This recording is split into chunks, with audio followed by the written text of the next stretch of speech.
Imam Shirazi World Foundation has sent a letter to Al-Azhar leaders expressing Iraqi people's shock over the latest statement, especially when Iraq is fighting against the most barbaric group to defend its land, people, culture, and Islam. The letter added that the Iraqi people expect supportive stances from the Islamic neighboring countries in their war against the Takfiri terrorist groups that deform the image of Islam.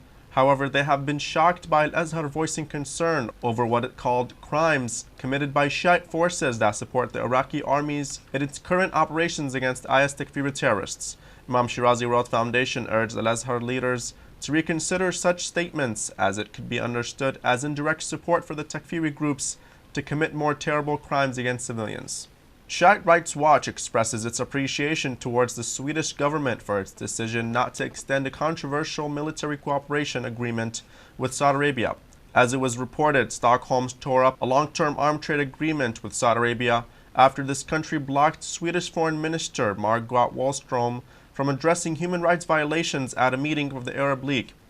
Sweden has been selling arms to Saudi Arabia for decades. Such arms deal brought 900 million euros in Sweden in 2014.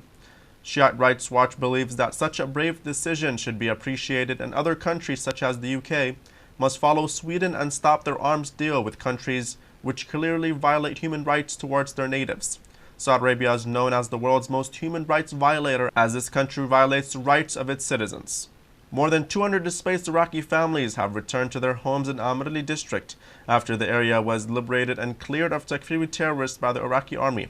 The Iraqi people were displaced after their cities were captured by the IS terrorists. It is noteworthy that the holy city of Karbala hosted hundreds of displaced families from Amirli, Ishaq, and other parts of the country in its pilgrim cities. Iraqi army troops, backed by volunteer forces, have retaken several cities and areas from the Takfiri terrorists.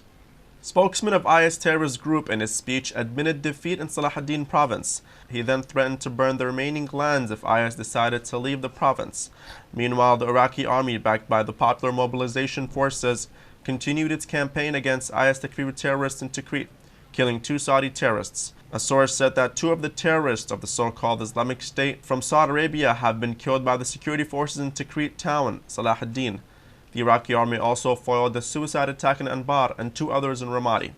Bahraini regime forces attacked protesters in Al-Musalla, Bilad al-Qadim, and Duraz to denounce the occupation of Bahraini land by Saudi Arabia and the United Arab Emirates.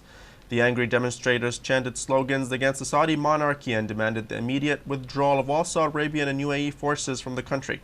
Several people were injured after the Al Khalifa forces fired tear gas and bird shots to disperse protesters in several villages near Manama. On March 13, 2011, troops from Saudi Arabia and the United Arab Emirates invaded the country to assist the Bahraini government in its crackdown against peaceful